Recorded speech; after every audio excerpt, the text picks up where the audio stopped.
Good morning, everyone.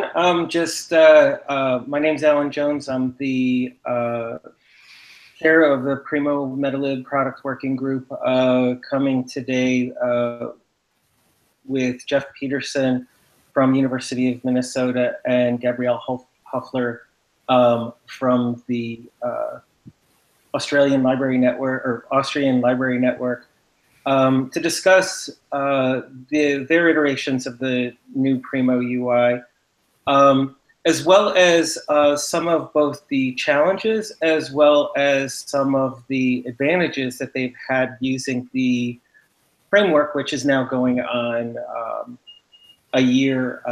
almost a year old. So we're going to see some presentations from the both of them regarding each of their consortia or their institutions. And then afterwards, we're going to have a discussion about what's working, what's not working, what would we like to see. And hopefully we'll then continue some of this discussion into Dev Day at ILLiad, which hopefully the sessions will actually be posted. They may not be live, but they'll be recorded for your viewing pleasure. So I hope we have a fruitful discussion.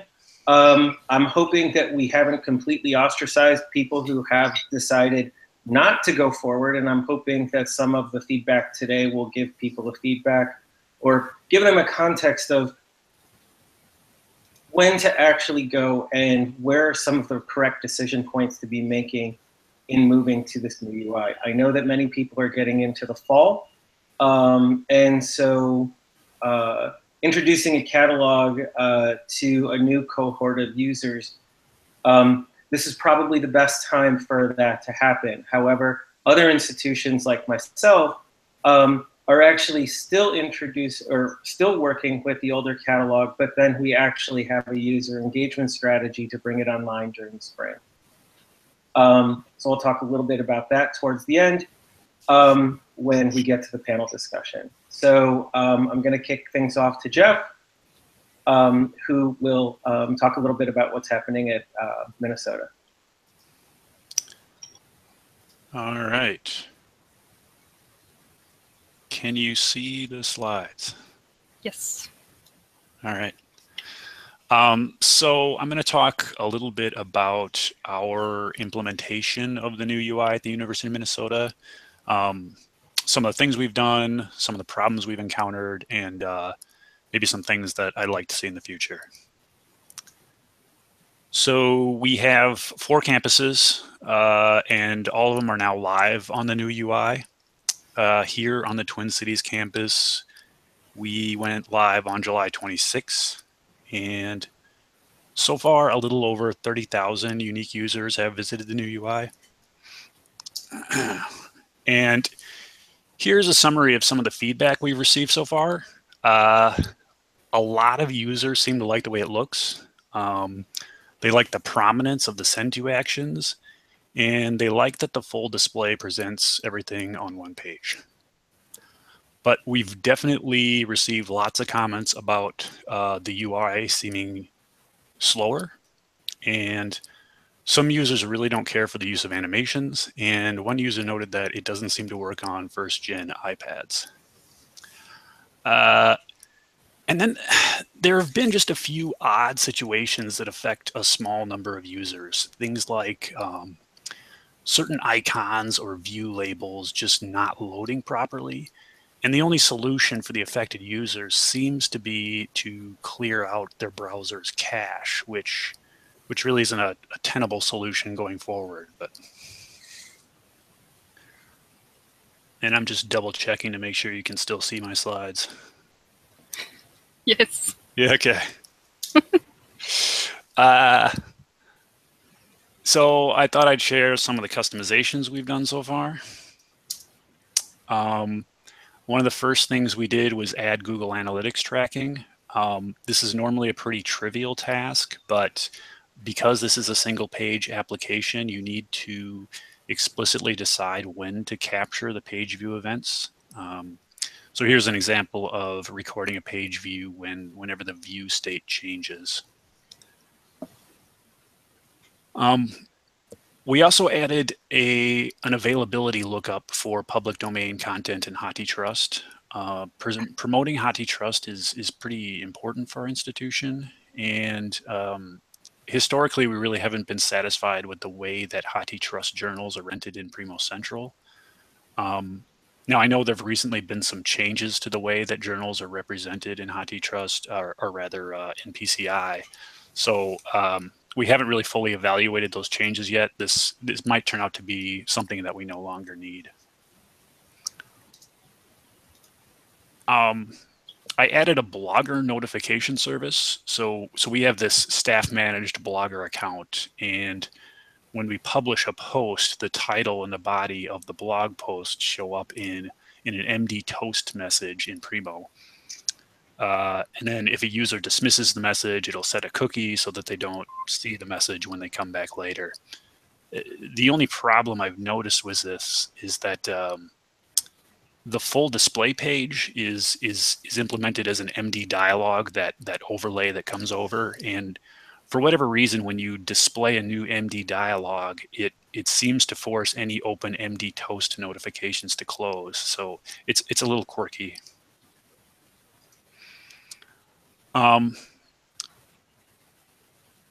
We added this this section to the account overview grid for ILL. We use ILLiad, and when conducting some usability testing with some ILL scenarios, we found that most users were going to Primo and not ILLiad to check their ILL request status, which is basically a dead end for them. So we wanted to include something to point them in the right place within Primo. And there are no handy sort of PRM after directives in this part of the grid, so we had to resort some ugly DOM manipulation here. We put this haven't found what you're looking for component at the bottom of the search results. It's basically just some suggestions for where to get help and other places to try searching. And we wanted to add an embedded chat box in a few different locations in Primo. So I created this show chat on click attribute directive that can be added to any element. And then when you click on that element, it presents our chat window in an MD dialog box. If you go to a Ferber record in Primo and click on the permalink action, you may have noticed that the link includes this is Ferber equal true parameter. And when you visit that link, you'll see the multiple versions display at the top of the page. And some users who deliberately wanted to share a specific edition really didn't care for this behavior. So we hooked into the permalink controller and forced it to always omit the isFerber parameter. So the links always display the edition that the user was looking at when they generated the permalink.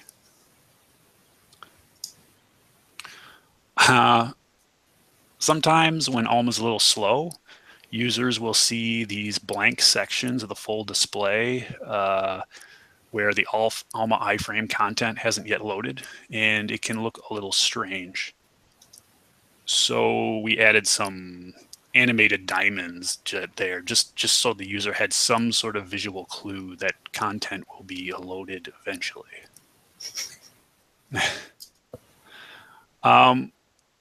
So linking to the account page, for the life of me, I could not figure out how to construct a deep link that would work consistently with users who had expired sessions. So I ended up creating this service that looks for this parameter here. And if the URL contains the parameter, the service will actually check for the existence of an expired session. And then if it finds one, it'll reinitialize that session before switching to the account view. This probably seems crazy to me, but it's really the only way I've managed to consistently link to the account page. So some thoughts on working with the new UI. The fact that push-to plugins seemed to be deprecated was one of the first things that I noticed, and I was a little disappointed, but I I think we're among the small minority of institutions who actually make use of these. I might be wrong about that.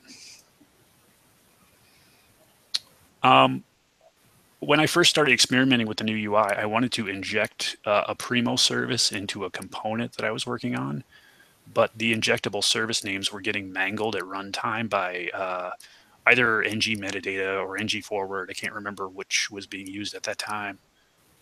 So it wasn't possible to inject the service by name without resorting to some ugly hacks. But as of the May release, it looks like you can inject Primo services by name, which means that you can do things like create your own wrapper for the user session manager service, which I think is pretty useful.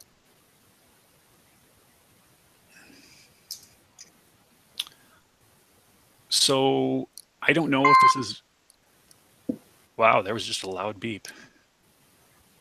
Sorry about that. No worries.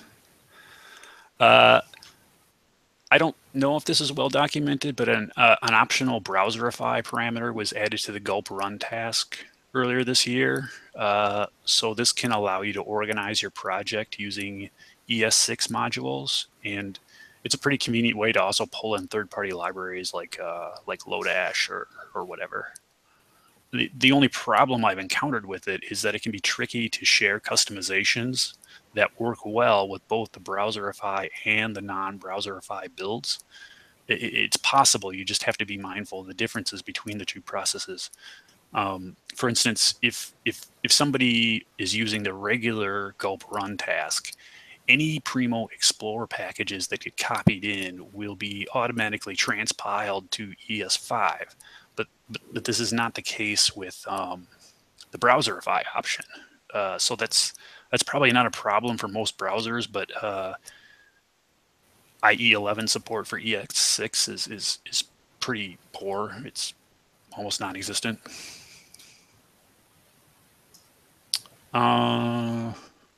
So there are a few things that I think I'd kind of like to see after working with the new UI for a few months. One of those is some form of JavaScript minification integrated into the gulp build process. We're doing this here in Minnesota, and I've been meaning to submit a pull request to the ODF repo, but it seems like there's a bit of a backlog right now. But it really does substantially reduce the size of the JavaScript files. Documentation. So there are a few old pull requests and issues requesting revisions to the documentation, and I'm wondering if it would be helpful to just open up the wiki pages to the ODF repo so that anybody could revise the documentation as needed. And hold on just a second, Jeff. Regarding that, yeah, I just got a note on it. Yeah. So actually, one of the announcements is that the wiki pages are now open for editing in the dev environment repository. Yeah, I just saw a note from Noam this morning. I opened an issue on Friday, and yeah, so I encourage anyone to add documentation.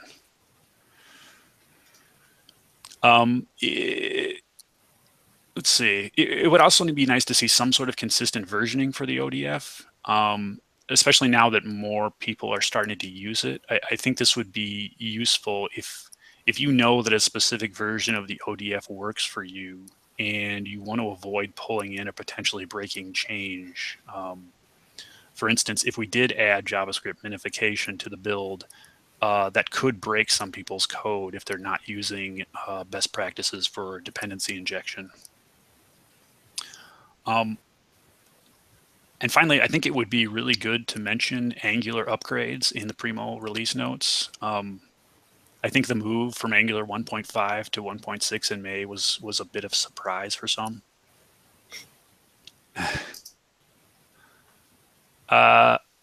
Push to plugin support. I suspect I'm in the minority here, but I've always liked having the option of being able to handle custom actions from the server side. So for those on Alma, I would really like to see an OVP-like delivery service similar to what's available with Aleph and Voyager. The Alma iframes present usability problems. They're difficult to customize. Are you thinking about having an API available that would be in line to what they're doing with OVP in Aleph? Yeah, absolutely. Yeah, because as it stands now, the almost delivery menus are loaded in an iframe. They can be harder to customize because it's not actually part of Primo. You get that weird, like, sometimes content is loading and you're not sure it's loading problem. Sometimes screen readers have problems with iframes as well. And also it depends on third-party cookies. And if you are using a custom domain name for your Primo, this can be problematic.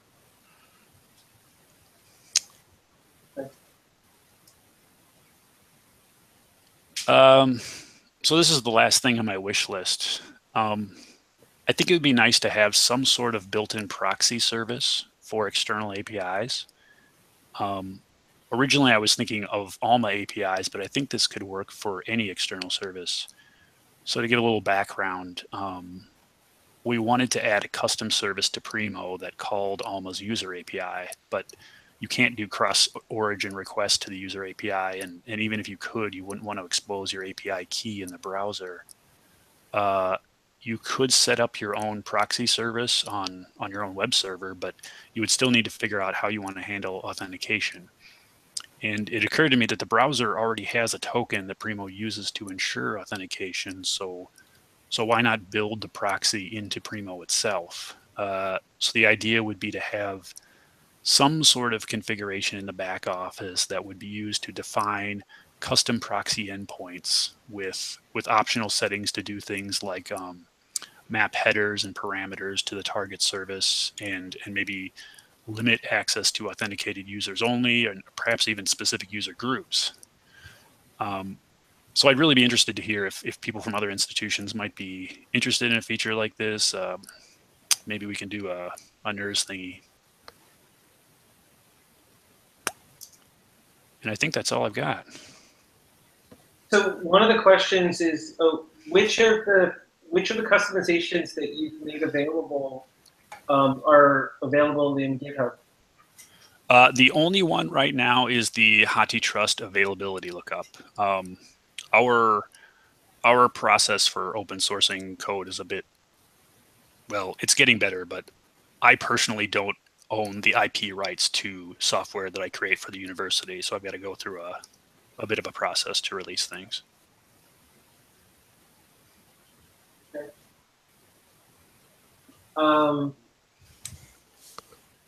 Just a couple of other questions. When it comes to what is your kind of release process when you're iterating features out to production? Are you just pushing, have you guys kind of have a static version that's available throughout the semester, or are you pushing features throughout the semester? What's your process for making something, something like the UI?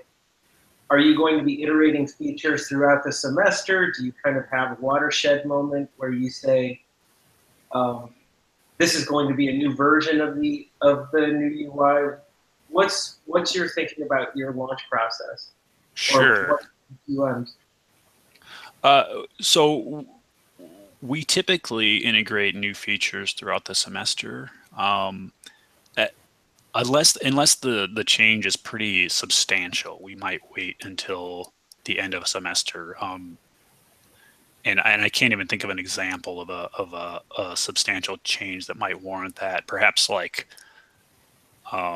if we were going to totally revamp all of the top level scopes, for example, that might be something that we would wait until the end of a semester. But in terms of adding new features, we tend to do that on an ongoing basis. Okay. So excellent. Thank you, Jeff. I want to turn the presentation over to Gabrielle, and then after Gabrielle, we're going to have some questions. I want to just invite people to post their questions to the YouTube channel or to Slack, and then we'll talk to our panelists after that. So Gabrielle, if you can kick it off. Thank you. 1 second. Can you see my slides? I guess no, right? Yes. Yes. Yes, you can. Okay, perfect. So, hi everyone, and thanks to Alan for inviting me. I was pretty surprised actually, because I haven't been doing that much regarding actual developments, mostly tinkering with the CSS and all. I'll be talking about the rather personal view on the new UI. When I started looking at the Primo new UI, I mostly looked at what my browser's developments tool would show, like how SVGs were included for the icons and such. One of the first things I did for the new UI was building a new version of the Show&Tell bookmarklet. I guess a few of you know this. I know that's not Angular, but it seemed easy enough to start with. It was an opportunity to look at the DOM of the results lists and get a feeling of what material design is about. During my work on the bookmarklet, some things irritated me though. I tried building links to the PNX, the source record and RIS format, but I noticed some inconsistencies. For example, most of the time the URL parameter for document identifier was docid in camel case, but sometimes it was docid with all lowercase. Inconsistencies like this took quite some time to figure out. You can see here that I'm replacing docid with docid in camel case. For building the links in the bookmarklet, I used the link thumbnail of each record. Here docid is in lowercase only. Same goes for the show PNX link. Docid is all lowercase. It changes for show source record. Now docid suddenly is in camel case. And last but not least, the RIS link. I tried to get this working in the old UI and could not. So this link is pointing to the old UI actually. And here comes a rhetorical question. Do you know where you can find documentation on how to build these links in the new UI? I remember the link to the source record being described in the release notes of the service pack they were introduced in. But actually, this says nothing about how to build the URL. Then maybe on the developer network? No, I did not find any information on the developer network either, or the knowledge center for that matter. When I started this whole bookmarklet thing, I did a lot of trial and error. It took quite some time to figure all this out when I think it shouldn't. There are a lot of other links that are far more relevant and are equally undocumented. Like the link to the login page that takes the user to a specific part of the new UI after login. I know it's in the archive of the Primo mailing list somewhere, maybe, but it's not on the developer network or the knowledge center. All I found on the knowledge center were instructions for the old UI. This is also a good opportunity to point out that in the knowledge center right now, there are 2 pages for the new UI that I would call main pages. One is Primo new UI, all the resources in one page. This one was announced some time ago. The other is just titled New Primo User Interface. If I remember correctly, this one is the older one. Neither of them links to the respective other. Another problem is that some of the information you will need when developing is just hidden in YouTube videos, GitHub readmes, or even in the Slack channels of the interest working group. I'm here linking to the Primo New UI hackathon, or showing the page, because this is some kind of a starting point of the development. And if you haven't seen these videos, I think you will have a harder time than if you did. I think some very important information is hidden in the videos of this hackathon back in December. But now let's get back to how I started tinkering with the new UI. Whenever someone posted a problem on the mailing list, that related to the new UI, I would look into it. I think this is a great way to learn something. If you manage to resolve the issue, it's very gratifying to share that with others. And if you don't, your thirst for knowledge will hopefully be quelled by the work of someone else. Also, it will be easier to understand what they did after you have done some trial and error yourself. So one of the issues that was mentioned on the list was that the show directives bookmarklet had stopped to work. This was because in the code CTRL had changed to $CTRL. This change in the AngularJS application didn't happen consistently too. There will be a fix for this inconsistency in Primo Service Pack August 2017. And I think Jeff mentioned this before, that there should be a note in the release notes for major changes, like we're switching from Angular 1.4 to 1.5 or whatever. I guess I should finally talk about where we are now in our developments, because bookmarklets and answering questions on the list is nice and all, but of course this will not magically turn into the features we want to add to our new UI. Those are, for example, direct access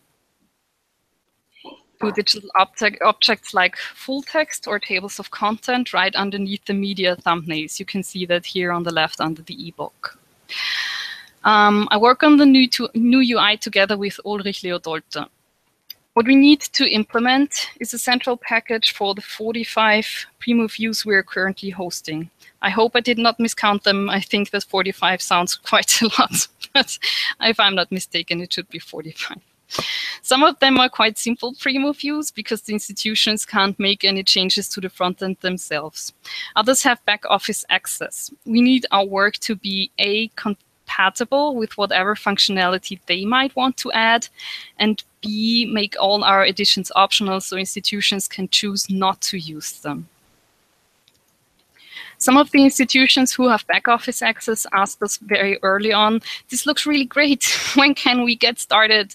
And by the way, I absolutely concur. This does look great, and I am excited to see some fresh design for the Primo frontend. But despite the new UI looking great, it had its issues. In January, I inquired on the list who had started working on a central package, and I didn't like the feedback I got. Inheritance in some part was not working as expected until Service Pack February 2017. It says May release in this email, but I think some of it was fixed in February already. So this makes testing it hard. And another thing that lurks in the back of my head, in the beginning when the whole idea of a new UI was announced by Ex Libris, I remember Angular 2 being mentioned as something the UI would move on to. I understand the names are not Angular 1 and Angular 2, by the way. It is AngularJS and Angular. So I don't know, is this still a thing? Will we need to refactor all our code then? There's no plan I would know of for a switch, but it is still in the back of my head. I don't want to implement everything nicely and then have to rewrite the whole thing. But speaking of plans, we have started implementation despite the uncertainties. Ulrich and I have put a lot of thought into how we can make functionalities optional and configurable for our institutions. It would have been great to be able to add lines to a code table for the texts of our customizations, like this Inhalt text here. But we decided to make our configs directly within our package and offer them as params to be changed by the institution, because we felt there's no code table that would actually fit for institutions' customizations.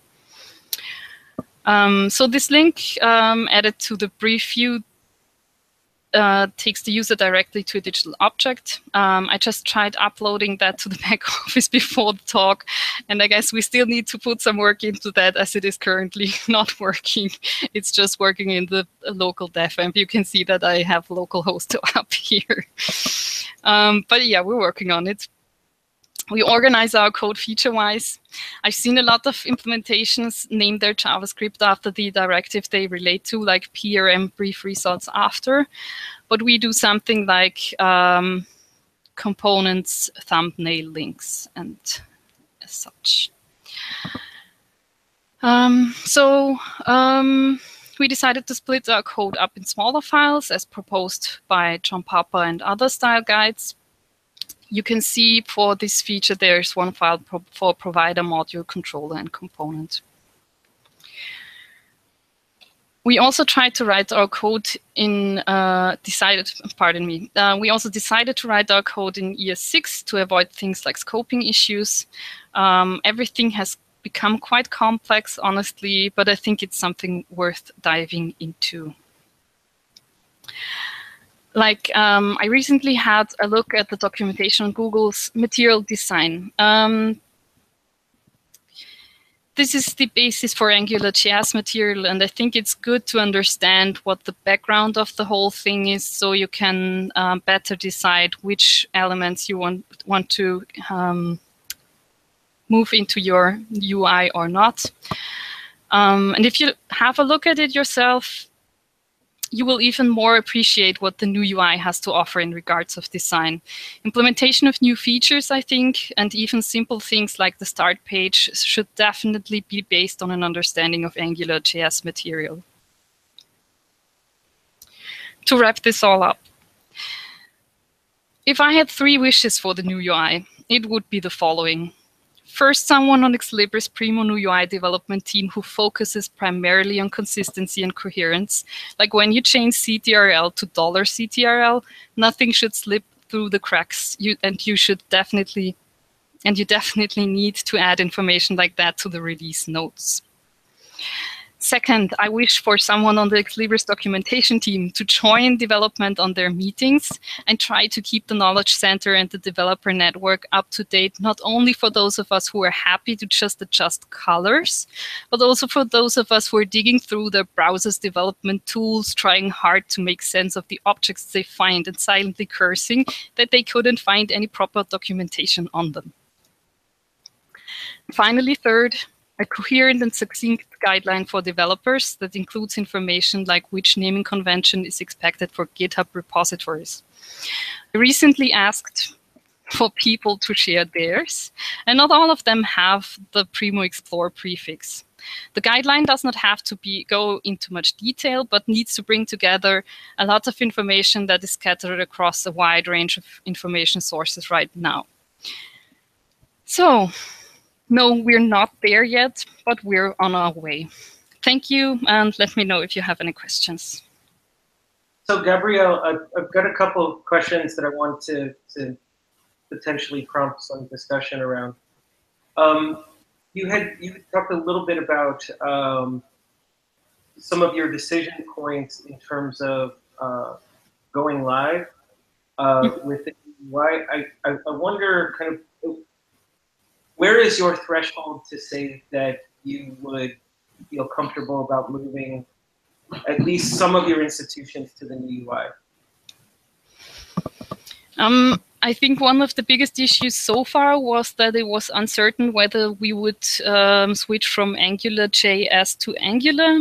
Somehow I get the feeling that this idea has died altogether. I'm not sure, but I haven't heard about it anymore, and it seems like it would be a lot of work, and all the customizations would have to be rewritten, right?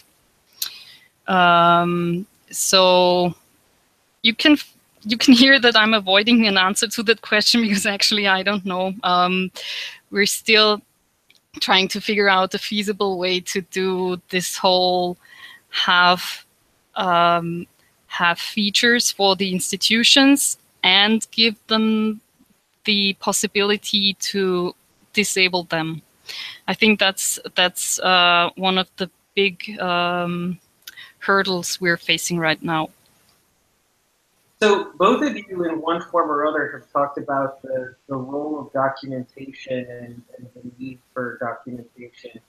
I'm wondering, what do you feel is the community's responsibility, if there is any, and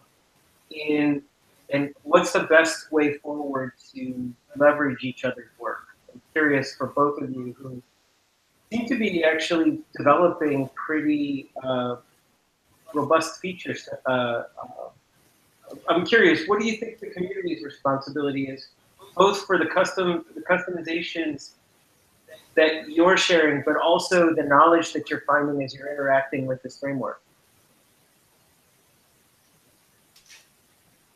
Yeah, I mean, you're right. It's also in our responsibility to share the things we find.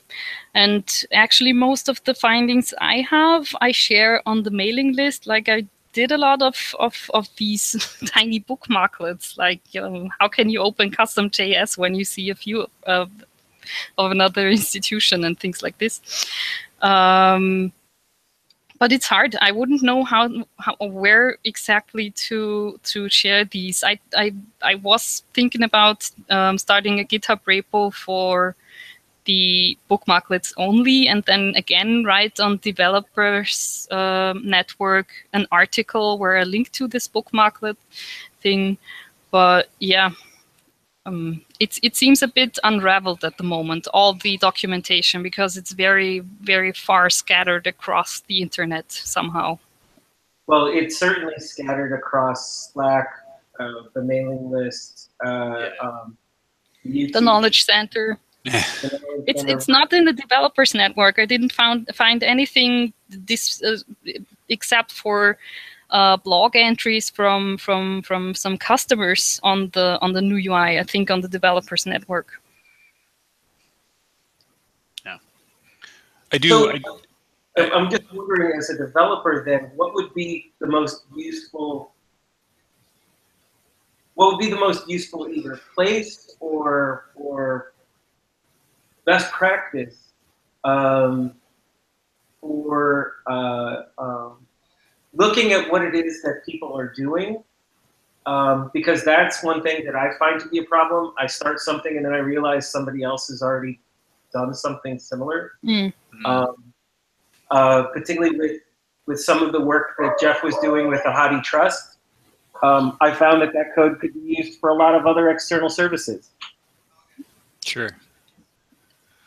So I'm curious, is a coding best practice, but also what would be the most useful for developers in terms of being able to have a reference or some place where they could go to find out what it is that the community is doing? Is that the developer network? I don't know.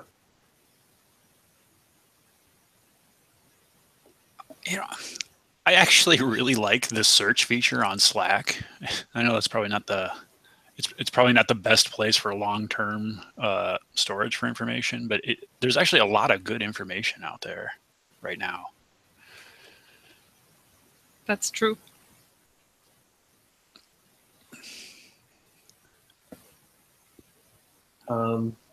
Yeah, also Slack is also very convenient. I mean, it's nice to just ask a question and someone answers, and it's pretty quick. That's one of the things that I like about it.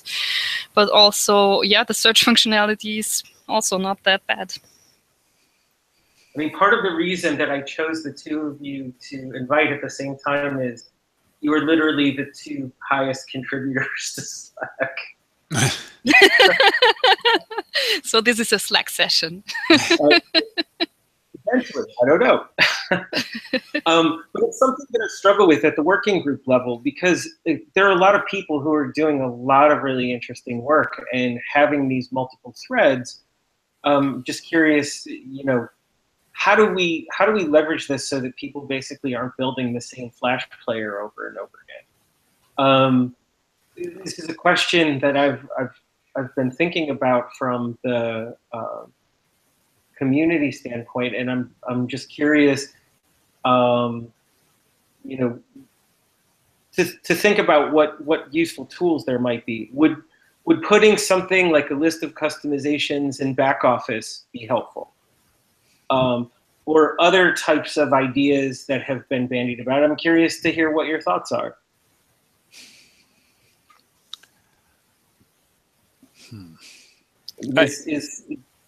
Sorry. Well, I'm sort of, I don't know if I have I can't think of a good way to do this off the top of my head, but I think anything that's sort of more pull-based versus push, meaning, I know, like, for example, Sasha for a long time has maintained on I think on our Luna page, the links to people's Primo installation. What's that? The new UI directory listing? Yeah, well, and even historically, there was sort of a page that listed the current version of Primo people were on, and I know I was always terribly remiss in pushing out updates that, oh, we're now on such and such release. To some extent, that's sort of changed now that people are on more regular release cycles. But I know I'm terrible at remembering to update, external sites if I add a new thing. Okay. I don't know if that's helpful. I kind of feel the same. We have an internal site for our customers that can make customizations to the back office. And I try to update this as much as I can and add things like, oh, if you want to change the color of something in the CSS, here's a page with CSS changes that could come in handy. And I also had a list of the institutions from this one thread I started on the mailing list regarding who was live with the new UI.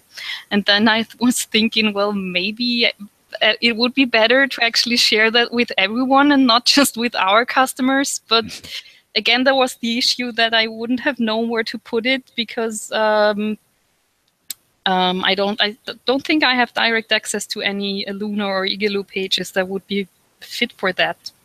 Or not in a way that I could actually contribute a page where that people could look at. But I don't know, maybe I'm mistaken, and I do have a login, and all it would take was to go to illuna.org or wherever and change things. I don't know. Yeah. Given that the ODF is now going on a year, do you feel that the initiative of developing a framework on top of the Primo application was successful? Do you have mixed feelings? Do you think that having something that was more adaptable to customers, like a CSS wizard, what's your rating in terms of like a thumbs up, thumbs down for the ODF after having a year, almost a year with it? For me, so it's a thumbs up actually. I mean, it does have its issues, but for one thing, I actually like the way it's implemented in terms of what it looks like, and besides that, yeah, it's hard to make customizations, but on the other hand, you have more possibilities, I guess. Yeah.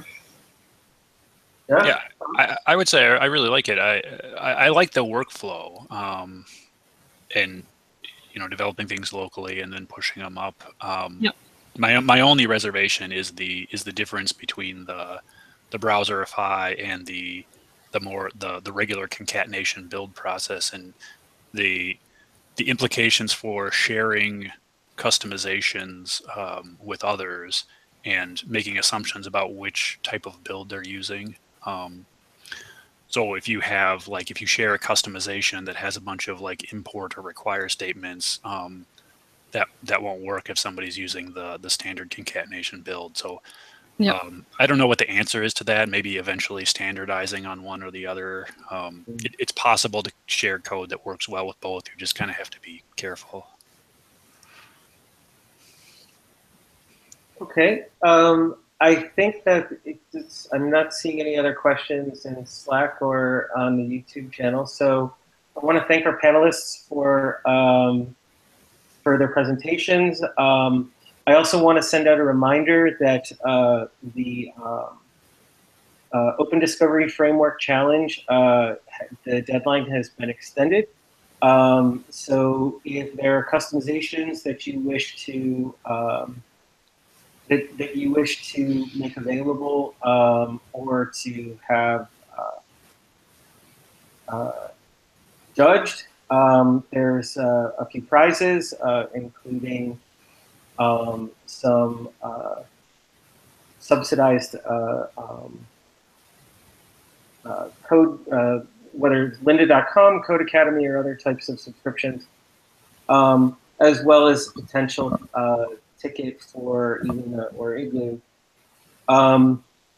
If those are things that you're interested in, feel free to actually customize, or feel free to enter the contest, and I hope to see you later.